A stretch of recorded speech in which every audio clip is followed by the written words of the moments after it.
отмечается День арбуза во многих странах. А вы Арбуза? знаете- Да, День Ага. арбуза, такой интересный праздник. А вы знаете, как правильно выбирать арбузы?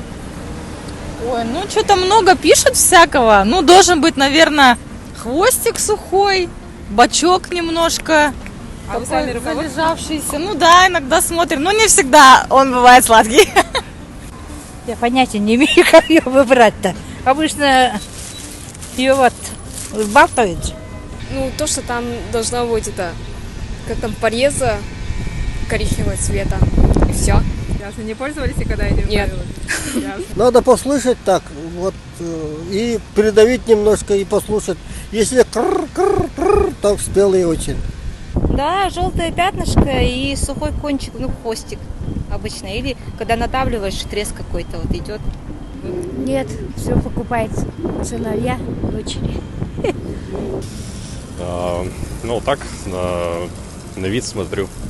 Там, постучать немножко нужно. И продавца спросить, может, смотреть там с отростком, без отростка. Наугад, можно сказать, выбираю. Ясно, хорошо. Интуиция не подводит? Да нет, обычно нормально.